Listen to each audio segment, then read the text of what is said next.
Olá pessoal, tudo bem? Mais um vídeo, mais uma entrevista para o Fisioconsult Digital, hoje com a Natália Bittencourt, minha amiga e referência na área, né, principalmente de esportiva e ortopedia. Bom, a entrevista de hoje vai contar vários aspectos da carreira da Natália.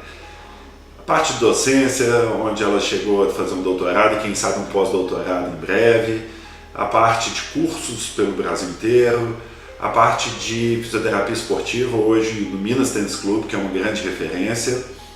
E, claro, eu sou suspeito para falar, que me dá muito orgulho, o FAST, que é um aplicativo e coloca a fisioterapia na rota das empresas mais inovadoras, das profissões mais inovadoras, através de um aplicativo baseado em ciência, que inclusive foi utilizado na seleção brasileira.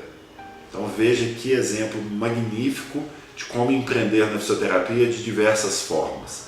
Então é mais ou menos a temática da nossa entrevista. Vamos embora. Natália, minha amiga, conta um pouquinho, em linhas gerais, para fazer um panorama, como que foi nos finalmente da faculdade até o dia de hoje. Bom, primeiro eu queria te agradecer, né, de estar aqui. Eu sou outra fã, né, uma fã sua, a gente já se conhece desde a faculdade, então desde o início você já tinha esse seu lado empreendedor e puxava a gente como fisioterapeuta caixão, né, e CDF para esse lado empreendedor. Então, na verdade, hoje eu acho que a gente acaba celebrando aqui esses quase 15 anos de formado. A nossa história aí, eu lembro muito bem você provocando a gente de um lado bem forte nesse aspecto empreendedor. Então, parabéns, porque você também tem grande influência na minha trajetória também. Muito bom. Me fala uma coisa, você percorreu primeiro o lado da docência. Uhum. Então você formou e deu sequência mais acadêmica, pesquisando, fez uma pós, um mestrado, um doutorado. Isso. O que veio antes, assim, o trabalho em campo ou a docência? Isso eu não me lembro. Então, na verdade, assim, essa é uma parte muito curiosa, porque logo no início, quando eu já fazia estágio, né, na graduação, meu sonho era trabalhar no Minas, era fazer estágio no Minas, porque eu fui atleta, né, joguei vôlei, tive uma lesão, né, importante, fiz uma cirurgia, e aí fiz reabilitação. Nesse processo de fazer reabilitação, eu acabei me apaixonando pela fisioterapia. Então, quando eu entrei na faculdade, eu já sabia que eu queria trabalhar com essa área. Eu lembro da nossa primeira aula de anatomia, que eu falava com vocês assim, um dia eu vou ser fisioterapeuta da Seleção Brasileira de Vôlei. Então o meu objetivo maior era trabalhar no esporte, na clínica. Na verdade, a minha paixão pela área acadêmica veio por causa do Sérgio e com a grande, o professor Sérgio Fonseca, né, é importante contextualizar para todos, que é o nosso professor, a nossa grande referência na área acadêmica. E aí, na faculdade, eu gostava muito da parte prática, era vista como uma aluna que tinha mais um viés clínico do que um viés acadêmico. E quando eu estava no Minas, o pessoal me achava mais acadêmica do que clínica. Então, na verdade, eu sofria pelos dois lados. Então, na clínica o povo me achava muito científica e na faculdade o povo me achava muito clínica e não científica. Então, na verdade, isso foi muito bom. Porque desde o início eu achava que o objetivo da academia, né, da área científica, era me tornar um profissional melhor. Porque eu queria que os atletas recebessem o melhor que existia na ciência, porque eu não queria que eles machucassem de novo, né? Não queria que os atletas passassem pelo que eu passei. Então, basicamente, a minha motivação por ser uma pesquisadora era para entregar um melhor atendimento ou prevenção para as atletas. E a melhor forma da gente fazer isso é através da ciência. Então eu nunca vi uma separação, para mim era tudo junto e na verdade as duas áreas elas separam, né? Quem é da academia faz essa dicotomia muito grande e quem está na clínica também fica embarreirando a parte da pesquisa. E, na verdade os dois são muito bons e eu sou a prova disso, né? Porque eu fiz as duas coisas, então eu me tornei na verdade um profissional híbrido, né? Que eu falo muito isso nas minhas aulas. É muito comum, o meu mestrado foi na área da administração e na administração é muito comum um chamado mestrado profissional, que basicamente você tem que estudar para atender uma fatia de mercado, um problema no mercado. Já na parte acadêmica, é louvável quando a gente vê isso, mas é comum também você pesquisa, às vezes pesquisas de base que vão dar suporte a outras pesquisas e não necessariamente naquele momento vão já responder algo do mercado. Então é bom ver o fruto de uma intervenção, um estudo acadêmico que já foi sempre com um olhar de mercado. E eu tive muita sorte porque o professor Sérgio Fonseca, em momento algum, ele queria que eu saísse do Minas. Ele achava que o fato de eu ser fisioterapeuta do Minas, isso iria contribuir para o mestrado. E às vezes isso não é comum dos professores dentro da universidade, né? Então, na época, vários colegas meus tiveram que optar, ou faz o mestrado ou fica no Minas. E eu tive essa sorte de ter o Sérgio como orientador e ele a sabedoria de entender que a prática deixa a ciência melhor e a ciência deixa a prática melhor. É muito comum. Eu tenho até minha sócia na minha clínica passando por esse dilema. Você acha então possível e desejável que as pessoas que já estão engajadas em uma clínica, uma empresa, já com um vislumbre de uma aplicação ou de uma carreira, não largue no seguinte sentido? É possível conciliar o mestrado ou o doutorado com a progressão em clínica, a progressão na carreira? Com certeza. Eu fiz isso, estimulo todos os meus colaboradores lá do Minas, os fisioterapeutas que trabalham comigo, a fazer o mestrado, a continuar no Minas, eu dou todo o suporte e acho que todos os clínicos deveriam fazer isso, porque hoje, por exemplo, eu até como gestora do Minas, eu sou a melhor gestora porque eu fiz um doutorado. Então, na verdade, assim, é uma engrenagem que um conhecimento vai linkando com o outro e você se torna... você consegue fazer um serviço melhor e você consegue captar o que o mercado quer e resolver os problemas do mercado. Então, eu não tenho ilusão, nem acho que é romantismo fazer o doutorado separado. Na verdade, nem é crítica a quem faz separado também não. Na verdade, cada um tem um perfil. Mas eu acho que se a pessoa tem clínica e ela quer fazer o mestrado, divide a carga horária. Mestrado é um período, 2 anos vai acabar e você vai continuar na sua clínica. E você vai ser um clínico melhor. E ao mesmo tempo, o mestrado ele te dá uma capacitação, você aprende 2 anos a pesquisar, a escrever, então você desenvolve outras habilidades, né, que vão servir para a clínica também. Perfeito. Gestão de equipes. Quantas pessoas, quantos fisioterapeutas fazem parte da sua equipe no Minas? Então, são 9 fisioterapeutas, hoje nós estamos com 5 residentes, são estagiários da pós-graduação, então são profissionais também, tem um estagiário, e 3 massoterapeutas que eu ajudo no processo de liderança, mas que eles têm um líder próximo, mas eu fiquei bastante tempo nessa liderança. Tem 4 anos que eu sou líder da equipe, né? A gente estruturou todo um departamento que foi me dada essa responsabilidade. Me descobri uma gestora apaixonada, adoro fazer o que eu faço. E aí tenho essa vocação para ter essa liderança e tenho tido bons feedbacks em relação a isso. E muito, que eu acho que na verdade acaba acontecendo, porque como eu gosto muito da fisioterapia, eu realmente acredito que a fisioterapia esportiva vai fazer diferença e já está fazendo diferença para a gestão dos clubes e para o próprio atleta, eu levo isso muito a sério. Então, na verdade, eu sou exigente, mas ao mesmo tempo eu acho que tem esse lado humano da gestão compartilhada e inspirar e ao mesmo tempo todo mundo no mesmo barco, né? Então, se eu faço o meu melhor trabalho para você, então é uma união de competências complementares que levam a um objetivo comum. Então, o setor de fisioterapia do Minas hoje é muito elogiado, a gente tem resultados excelentes de redução de número de lesões. Agora a gente acabou de fazer um dado comparativo, 17% a menos de lesões, 47% a menos de dias de afastamento na base e 60% a menos nos profissionais. Quando você compara isso com dados do Brasil, é muito maior, né? O nosso índice, os atletas ficam muito mais disponíveis para treinar do que em outras equipes do Brasil. Então, na verdade, isso a gestão, o que a gente está conseguindo fazer com a gestão? Usar a ciência para trazer resultado para o atleta que está lá na ponta e economia para o clube. Né? Então, eu consegui fazer essa engrenagem funcionar, clínica, ciência, e mostrando resultado através da gestão. Então, Minas me ajudou, porque eu fui capacitada para fazer gestão, liderança, então eu tive vários treinamentos ao longo desses 4 anos. Então, só que a minha bagagem no doutorado me ajudou mais ainda, porque aí eu tenho conhecimento, informação e uso esses comparativos. Então, a minha formação como fisioterapeuta lá na UFMG há 14 anos atrás, a partir da avaliação, me ajudou a quantificar. Então, se eu quantifico, eu consigo mensurar e o que eu mensuro é melhor. Né? Então, eu acabo fazendo a própria engrenagem da gestão baseada na ciência, porque até no esporte a ciência também tem preconceito.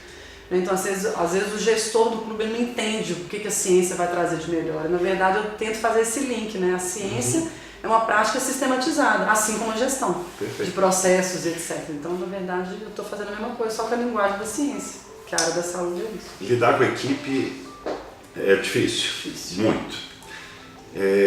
O que você acha, o que é mais desafiador para você conduzir uma equipe numerosa? E uma dica para quem tem equipe, estiver nos assistindo, o que você pode falar que às vezes dá certo, enfim. Eu acho assim, o mais desafiador de liderar uma equipe é fazer administração de conflitos, né? Então, gestão de conflitos é uma parte difícil, eu particularmente acho difícil. E manter a motivação da equipe e mantê-los com vontade de fazer o melhor, né? Não assim, tirar sempre da zona de conforto, mas ao mesmo tempo reconhecer, né? Então uma das coisas que eu faço muito com a equipe é dar muito feedback, né? Então você vai fazendo um ajuste de rota, que é fundamental. Eu acho que se eu tivesse tido isso ao longo do meu processo hoje eu tenho, mas se eu tivesse tido lá no início, eu teria encurtado caminhos, eu teria sido mais eficiente, teria errado menos se eu tivesse uma gestão mais próxima de liderança e feedbacks constantes. Então, a dica que eu dou é deem feedbacks para os estagiários, para os colegas, tenham momentos formais de feedback e entendam do problema e não levem para o pessoal. Então, é um amadurecimento do profissional. Então, se eu trabalho junto com um colega, se a gente divide uma clínica, tem que ter um momento de autorreflexão, de abertura, né, de entender que às vezes o que eu estou fazendo pode ser melhorado. Então tem que ter uma redução de vaidade, que é a parte às vezes mais difícil do ser humano, né, não é do fisioterapeuta. E isso exige uma humildade, um entendimento, um processo de que todo mundo está ali para o mesmo resultado. Então, na verdade, é feedback constante e reconhecimento. São as duas palavras-chave que eu acho da liderança. Ótimo. Já vou até passar para outro assunto, mas eu quero fazer só um recorte. Vejam bem, no coach a gente até trabalha muito feedback. Pegando esse gancho, esse presente que a Natália deu agora, feedback, por feedback só é pouco. O feedback tem que ser dado com urgência. Isso faz toda a diferença. Então, exemplo, você lembra semana passada que você fez tal coisa? É totalmente diferente de falar, Natália, ontem aconteceu isso, não foi legal. E uma segunda dica de feedback, que até chama no coach, eu acho um pouco barano, mas vai lá, que é feedback burger, que é você começa bem, elogiando alguma coisa na pessoa, dá a pancada, bem contextualizado e com referência, por exemplo, ontem, e termina bem de novo. Que é terminar para a pessoa se sentir bem, para apesar de ter sido chamada a atenção, progredir. Então eles colocam um feedback burro por isso.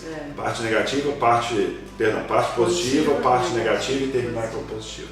Então, muito legal isso. Antes de passar para outro tema, avaliação. É a bandeira que você carrega. Que me fez, com toda sinceridade, eu vou te colocar num patamar muito semelhante até ao do Sérgio para mim. Tá? Sérgio foi o nosso professor em comum, que é uma grande referência.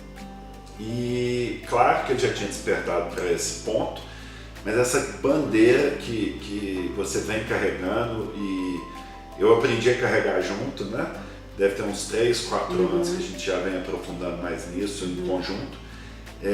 Eu vejo claramente, olhando para um lado de estratégia de negócio, que a cada dia que passa faz muito mais sentido a avaliação e muito menos sentido o processo pós-avaliação.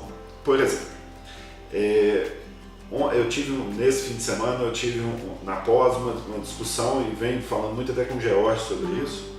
George é o nosso amigo, inclusive está aqui no nosso canal já. Será que a fisioterapia um dia vai ser substituída por apps, softwares, robôs? E eu acho que possível a gente não sabe o alcance da inteligência artificial e tudo mais, mas a parte que talvez seja mais difícil de ser substituída é o raciocínio clínico, que é a parte mais difícil do processo. Então, enquanto o fisioterapeuta continuar sendo protocolar, com as 3 vezes por semana, com apenas reprodução de movimentos aleatórios, colocando carga, com objetivos olhando muito mais um tecido, um músculo isolado e sem ver essa ideia de rede, essa ideia de complexidade que vocês trabalham tanto, maior a chance, gente. Um aplicativo que fala, olha, você tem que fazer exatamente isso com tal carga, em tese é potencialmente muito mais favorável para substituir um fisioterapeuta. Sendo assim, a avaliação cada dia ganha mais esse destaque. E cada dia que passa eu vejo com mais força ser realmente a estrela de todo o processo. Fala um pouquinho do que você pensa linkando aí com o mercado, né, o que você, né, das suas inúmeras andanças pelo Brasil e pelo mundo, né, que a gente já vai falar disso. Como você vê hoje o futuro da avaliação? Tema fundamental, né? Na verdade, assim, você tem sido uma pessoa que nos ajuda a entender a avaliação pelo lado do mercado, o lado do valor, né, que a gente discute muito. E dentro do processo da avaliação, esse link que você fez com a tecnologia, eu vejo 2 pontos importantes para a fisioterapia não ser substituída. A avaliação é o momento que você vai conhecer o seu paciente-cliente, portanto, você vai ser empático com o problema dele, né? Então já tem ali de você criar aliança terapêutica no processo da avaliação, que esse é um passo, parece simples, mas ele é o que distingue a gente da máquina. A máquina não tem empatia. Sim. Ela não vai ter a comunicação que é 2 caminhos, ela só fala, né? Então a gente tem que ter os 2 lados. Então, na verdade, quanto mais a gente volta para o básico, que é acolher, ser empático, ou seja, se colocar no lugar do outro para entender aquela dor, para entender aquele problema e de fato querer solucionar e não ser protocolar e ser automatizado, então nós temos que perder a automatização para a gente não perder para a máquina. Né? Então, na verdade, a avaliação é esse momento do link da empatia e do processo terapêutico e vai ser o momento na avaliação que eu vou construir as informações para a base do raciocínio clínico. Então, ou seja, na avaliação é o corte que eu tenho com a tecnologia no sentido da substituição. E, na verdade, a tecnologia vai nos ajudar a organizar o conhecimento que vai vir da avaliação.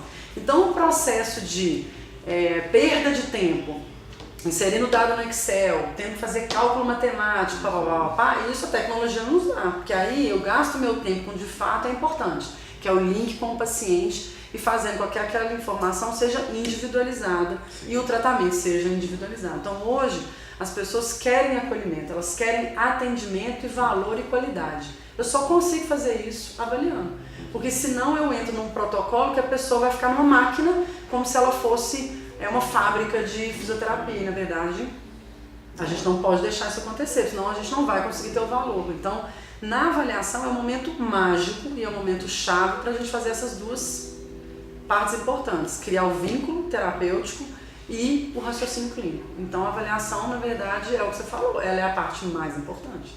Porque depois do processo você pode até injetar informação na inteligência artificial e a inteligência artificial fazer uma análise com as evidências de falar assim, para esse paciente aqui, você tem essas e essas soluções, mas quem vai fazer a análise do processo vai ter que ser você, porque você que criou aquele vínculo terapêutico, você está entendendo mais do que só o dado, né? Que é muito diferente eu falar, a pessoa tem ADM de dose restrita, mas é uma ADM de dose restrita de um atleta que precisa jogar amanhã, e diferentemente de um ADM de dose restrita de uma pessoa que vai fazer caminhada para ir no supermercado. Então, essas interações entre, né, que vão construir essa rede, ela vai ter a ajuda da inteligência artificial, mas a tomada de decisão e essa empatia do processo terapêutico, eu acho que não tem como substituir. Mas se o fisioterapeuta não substituir a avaliação, se ele largar a mão da avaliação, a gente vai ser substituído. Aí eu acho que não vai ter jeito. O risco aumenta. Olha que interessante, fazendo um gancho com a parte de mercado, vamos pensar em vendas, vamos pensar em como monetizar a fisioterapia. Nós temos um evento inicial, que não necessariamente é único, porque você tem processos durante o processo de reavaliação, mas talvez é emblemático, é aquela primeira avaliação, né, é a mais rica, a mais densa de todas, em tese, e em termos de monetização pode ser considerado ali aquele primeiro evento. Depois de uma avaliação, que é coerente a gente estabelecer como e de que forma vai ser feito o tratamento. Pensando em razoabilidade econômica, pessoas podem pagar muito bem por um evento pontual E quanto mais é rotineiro os eventos, mais a restrição orçamentária começa a impactar. Então, exemplo, eu poderia, falando em números, dizer que uma média das pessoas podem pagar, por exemplo, R$500 numa avaliação. Se for o caso, se tiver com alto valor, pode ser até parcelado e facilitado o pagamento de alguma forma. Mas se ela tiver um tratamento que varia 4 encontros, 12 encontros, 30 encontros, das duas uma. Ou o fisioterapeuta se sacrifica barateando encontro, ou a pessoa não tem condição de pagar com a devida valorização que o profissional que busca conhecimento merece. Então nós temos um conflito aí. Sendo assim, eu venho observando em vários colegas referências, em várias linhas de cuidado, formas de atendimento, que faz muito sentido você concentrar sua expertise muito na avaliação e monetizá-la sempre ao máximo que puder. E nessa segunda etapa, nos encontros com você, você reduzir. Isso. Você transformar o seu encontro no mais especial possível e com a menor frequência possível. Exemplo, se você sabe que determinada lesão costuma, ou disfunção encontrada costuma ter uma progressão até um efetivo retorno ao esporte, ao trabalho, à sociedade, 2 meses, esse é o prazo que você precisa, de repente dilui 6 encontros ao longo de 2 meses, cobrando um valor justo, um valor bom, e transfira a responsabilidade da continuidade da execução para o paciente. Já ouvi falar, não posso citar, até estudos que mostram que quando o paciente tem maior engajamento e maior adesão, o resultado é maior. E quem é o responsável pela saúde é ele mesmo. Então o fisioterapeuta se torna ali um facilitador do processo, como se fosse um consultor mostrando o caminho. E tem mais coerência com o lado financeiro. Por quê? Você não vai ter ali 20, 30 encontros para exigir que seu paciente te pague da forma como você gostaria. E se você transforma o seu tempo num tempo valorizado e o paciente num autocuidado, talvez, mediante uma orientação. É um caminho que eu venho enxergando. E eu acho que é totalmente coerente o que você falou, e na verdade, quando você valoriza o seu encontro, aí isso retorna, o paciente também valoriza, e aí na verdade ele fala assim, já que eu estou indo e esse valor é assim, eu também tenho que fazer a minha parte. Então aí você gera esse ciclo que o próprio paciente também entende do que você está falando e ele vai valorizar, obviamente, a sua hora, porque é aquele momento especial, que ele também fala, não, eu não fiz a minha parte, então eu sei que eu estou devendo aqui o para casa. E ao mesmo tempo ele valoriza. Então eu acho que é uma via de mão dupla. Eu enxergo a fisioterapia dessa forma. Perfeito, que bom. Também concordo com você. Não obstante isso tudo, a Natália, depois de mestre, doutora, trabalha no Minas, já tem uma experiência gigante na área esportiva, de repente ela vai abrir uma startup. Nossa.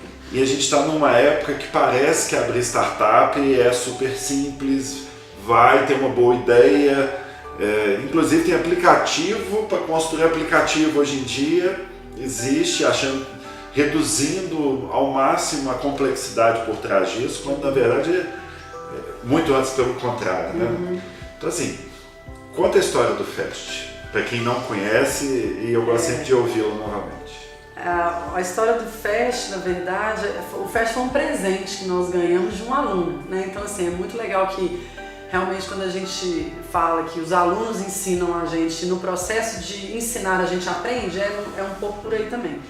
Então, numa dos cursos das aulas que eu e Luciana de Michelis, que é uma das também idealizadoras e executoras do FEST, ele falou, a gente tinha um monte de planilha de Excel, né, e que eu usava para poder organizar a avaliação, usava para organizar os resultados, com muito cálculo matemático, e aí eu brinco que o fisioterapeuta vai fazer fisioterapia para nunca mais ter que ouvir matemática na vida, né?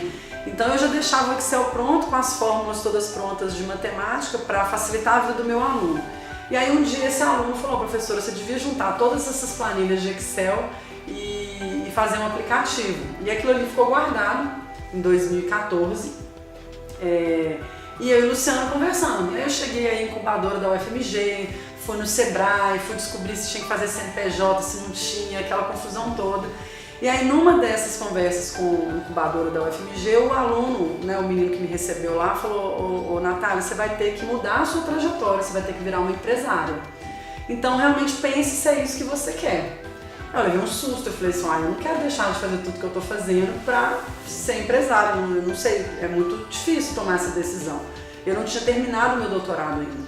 E aí aquela história baixou, né, baixou a poeira, eu conversei com a Lu, conversei com o Sérgio, a gente segurou um pouco, porque na verdade teria que ter um investimento de tempo para fazer a coisa rodar, né? Então, o CNPJ, correr atrás de contrato, contador, essa parte difícil que é de abrir uma empresa. E aí, diversos formatos, meu pai também dando um suporte muito importante, né? E dando muito apoio para a ideia, né? Ele falou comigo, eu não esqueço disso, ele falou, eu acho que você tem que fazer isso, porque se você estuda muito o processo de avaliação, você aplica o processo de avaliação em 1000 atletas todo ano, ou seja, você tem o know-how e você tem a validação do processo. Não tem escapatória, minha filha, você vai ter que fazer isso. Só que você e Luciana não vão dar conta de fazer isso sozinha, porque vocês não têm nenhuma experiência com a empresa, com não sei o quê. Você tem que conversar com uma pessoa que entenda do assunto. Conversa com seu amigo Bernardo. E aí foi quando a gente juntou as ideias, né? E outros colegas da fisioterapia também juntaram, né? O próprio Thiago Vilela, né? Então ele também foi uma pessoa que incentivou muito a ideia, e ele também é um empresário e um empreendedor nato, né? Então ele deu muito apoio para a ideia, e aí a gente começou a amarrar, né, a conversa toda, e na verdade culminou com o pool de investidores, né? O meu pai e meu irmão dando um apoio imenso do ponto de vista financeiro, e aí a gente começou do zero. E aí a gente foi encontrando as pessoas no caminho, né? Então o programador Pedro, né, que conseguiu transformar a linguagem de 2 fisioterapeutas num aplicativo, então um mérito incrível dele de conseguir fazer isso. O Henrique Costa, que é o nosso, né, grande apoiador e consultor de negócios, da parte de marketing, publicidade, né, que faz o FEST mexer nesse bastidor aí. E eu e Luciana com esse desafio de fazer uma ideia e planilhas de Excel virarem um produto, né, virarem um negócio. E aí, na verdade, assim, é um grande desafio, mas hoje nós vamos fazer 1 ano, né, de lançamento do FEST em setembro, e eu não consigo enxergar mais sem o FEST, sabe assim? Então, na verdade, eu acho que é só o início. A gente está tendo realmente várias validações do mercado, como você colocou, a Seleção Brasileira usou, outros clubes estão já, né, fazendo uso, aqui em Belo Horizonte também. A gente obviamente tem um processo de crescimento grande, porque a gente tem que facilitar o científico, criar uma ferramenta tecnológica também que as pessoas vejam valor no uso daquilo ali, né? Não fica só no sonho e na coisa meio romântica, tem que ser algo realmente útil. E no fundo o FEST tem uma grande filosofia por detrás, que é contribuir para os fisioterapeutas serem valorizados, né? E a própria fisioterapia ser valorizada, porque dentro dos meus 15 anos aí que nós vamos fazer de formado, a fisioterapia ela é parte essencial das principais queixas do mundo moderno, que são as dores musculoesqueléticas. Então, a fisioterapia economiza para o sistema público, economiza para o clube, deixa o atleta ficar com uma vida longa. Então, na verdade, ela é um caminho e ela é um link de várias profissões, né? Então, hoje, por exemplo, lá no Minas, o que eu vejo? O fisioterapeuta, ele é o ponto-chave, né, o profissional-chave da área da saúde, que conecta com a área do esporte, né? Então, ele consegue ter a visão do todo, claro que dentro do processo de aprendizado dele. Então, o FEST, ele traz essa bagagem filosófica por detrás, que é o porquê, é o motivo que a gente resolveu fazer o FEST. Se fosse, né, a gente costuma brincar, não é para ganhar dinheiro, se vier é ótimo, mas na verdade é num processo de evolução da própria fisioterapia, de empoderar o fisioterapeuta, para ele não ficar se sentindo como sendo secundário, não, ele é ativo no processo, né? Então, e para ser ativo, a gente tem que ter uma ferramenta, a gente tem que ter dados, a gente tem que ter argumentos para poder conversar com o médico, para conversar com o paciente e cobrar o valor que a gente tem que cobrar. E, na verdade, sair do qualitativo, sair do subjetivo, né? Você me lembrou de uma parte importante também, que eu vejo que é uma grande dificuldade, que a gente, às vezes, numa avaliação, num processo de evolução, no atendimento nosso enquanto fisioterapeuta, eu acho que uma dificuldade é não ser tangível o processo de mudança pelo qual o paciente está passando. E aí, quando você fala assim, gostou do seu atendimento, achou que valeu a pena ou não tem aquela resposta contundente. Exceto, por exemplo, se ela foi com uma queixa no joelho e o joelho melhorou, tudo bem, isso é, de certa forma, é objetivo. Mas é tão mais amplo do que uma queixa álgica, pontual, que ao ter dados bem coletados numa avaliação, o fisioterapeuta passa a ter um produto na mão, algo bem concreto de falar, veja como você estava, veja como você está hoje. Até mesmo para quebrar uma grande barreira que ainda tem, que é do paciente vincular todo o processo feito com o fisioterapeuta à queixa álgica. Quando na verdade dor é um ponto importante, que talvez aos olhos do paciente o mais importante de todos, mas em um processo a longo prazo, pensando até em futuras recidivas, em outros episódios semelhantes, dor não faz tanto sentido ela se tornar vedete do processo, né? Então acho que essa coleta de informações traz um poder de tangibilização de produto, de fatos na mão do fisioterapeuta que ele pode usar muito bem, a seu favor. Né? Eu queria destacar um outro ponto. A Natália citou, e muito bem citado, não podia deixar de citar, eu iria lembrar nessa etapa da minha pergunta, mas foi bom que você já puxou. Igual o Batman e Robin, tem a Natália e tem a Luciana de Michelis. Onde está uma, está outra. Assim, é uma dupla e ocultamente o Sérgio por trás das duas. Mas eu acho muito legal, eu acho que é um momento também bom para destacar isso, que é uma profissão, na média, bem mais feminina do que masculina. E ao longo do tempo, nossa sociedade, que ainda tem muito preconceito, vem, de certa forma, acho que evoluindo ou debatendo muito mais esses assuntos.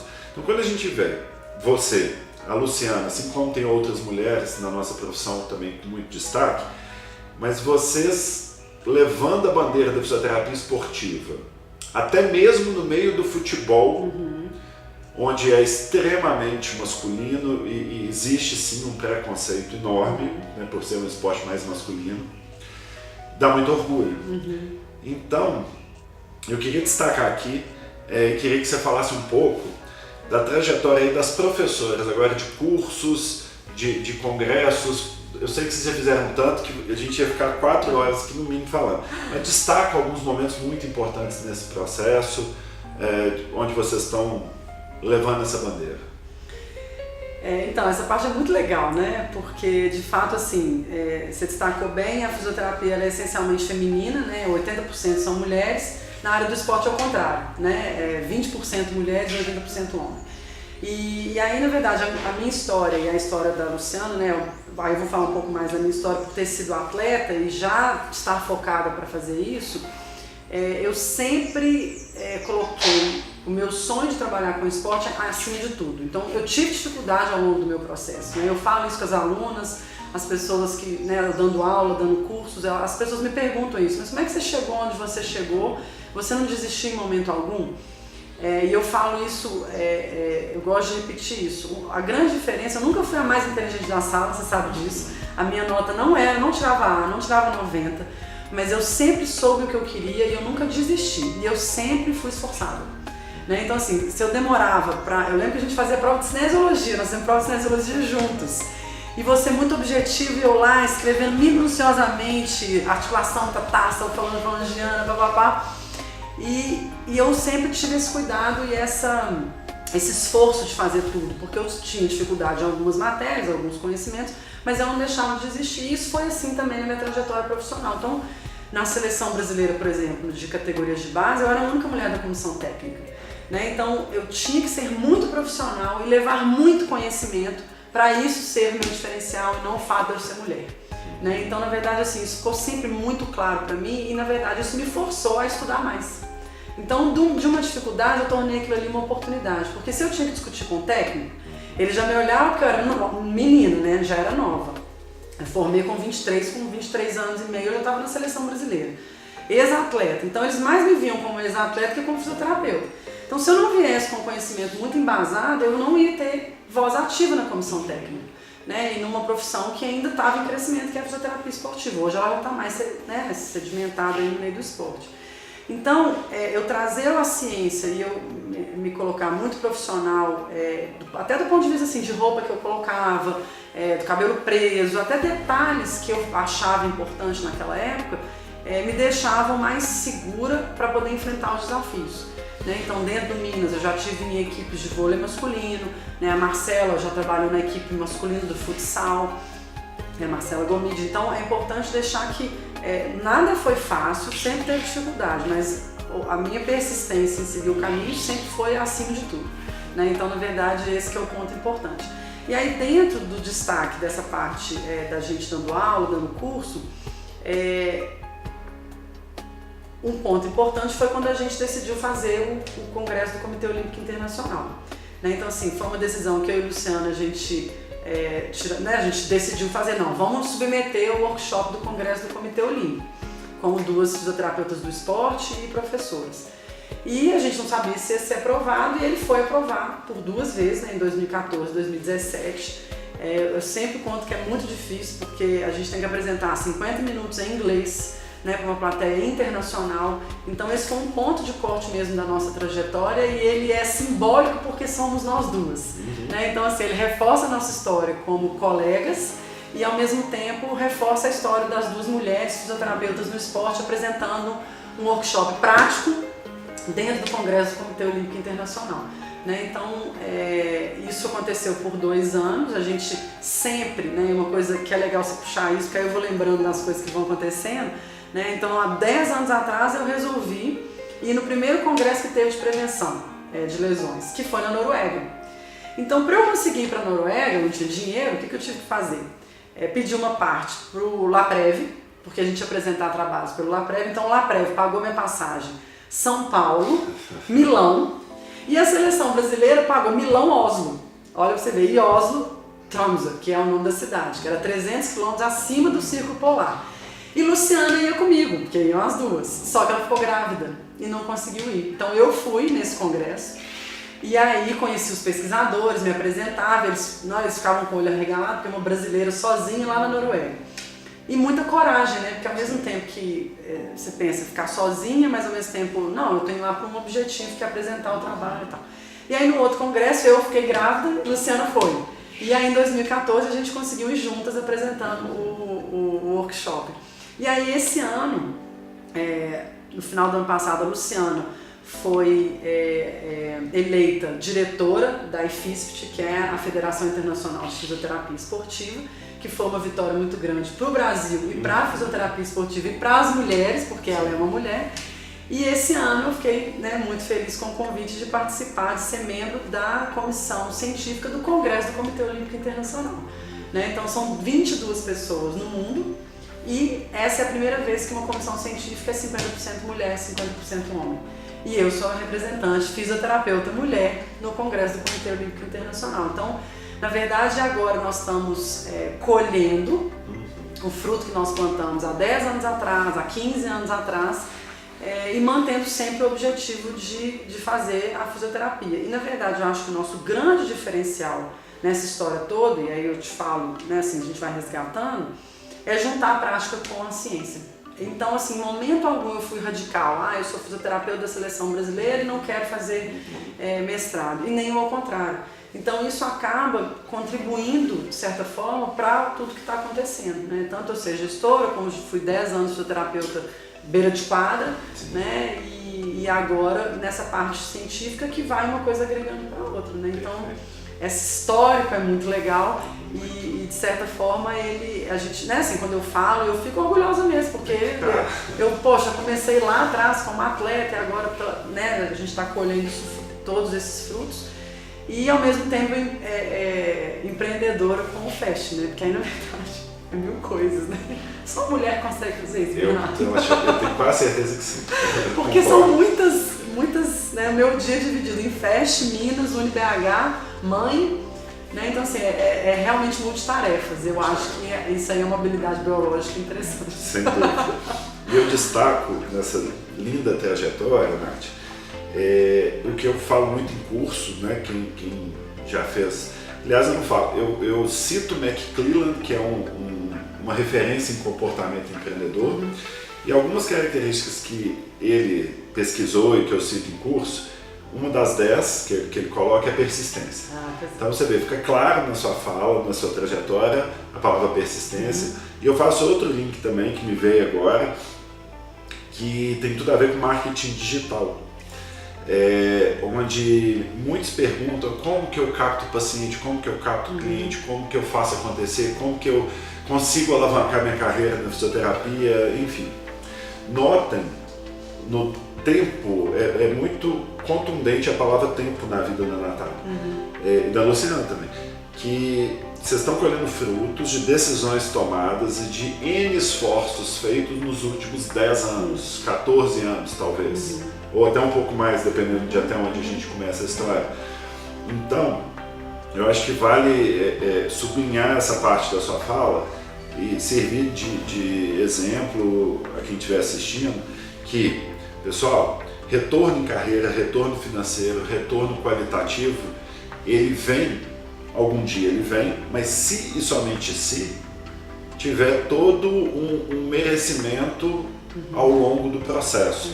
Então eu recebo muita pergunta assim, como lotar minha agenda? Eu até vejo às vezes outros colegas que dão aula de gestão utilizando termos, eu até brinco muito com isso, utilize 4 táticas hipnotizantes para se conquistar cliente. Pessoal, é mercado da saúde, não é bem assim que funcionam as coisas. Então, construa conteúdo em diversas formas. Falando de redes sociais, falando de marketing, construção de conteúdo, e aqui foi um conteúdo de vivência, serve para alavancar, se o conteúdo for relevante para o mercado final, um futuro retorno. Então, que presente sua história aqui pra gente. Eu sou suspeito, fico aqui bobo olhando, muito orgulhoso de acompanhar e fazer parte em alguns desses momentos. E fazer um convite aqui, quem quiser conhecer mais do trabalho da Natália, tem várias formas. Eu vou citar, e nós vamos colocar aqui nesse momento, na tarjeta aqui no vídeo, tudo sobre o FAST. A gente vai deixar aqui o site do FAST, para quem quiser conhecer o trabalho. Hoje em dia, eu queria até que você falasse um pouquinho, né? Eles criaram, nós entendemos, aí eu até contribuí também nisso, que o FAST, o propósito dele deveria ser contribuir para mudar a fisioterapia. Depois ele é um negócio, primeiro vem o propósito, como tudo que a gente fez até hoje na nossa vida. Então, quanto maior o número de pessoas, fisioterapeutas, realmente habilitadas para poder utilizar o FAST e transformar a fisioterapia através dessa coleta de dados e dessa importância da avaliação, melhor. Sendo assim, hoje, existe todo um planejamento para que você tenha acesso a conhecimento, conteúdo e ao aplicativo. Então, tem como, eu queria que a Natália falasse melhor disso, você consumir esse produto, seja virtualmente, seja presencialmente, a gente tem até um curso, e contribuindo para você utilizar melhor esse aplicativo. Então, por favor, conte um pouquinho mais dele. Então, foi uma decisão importante, né, que o Bernardo nos ajudou a enxergar, né, esse processo.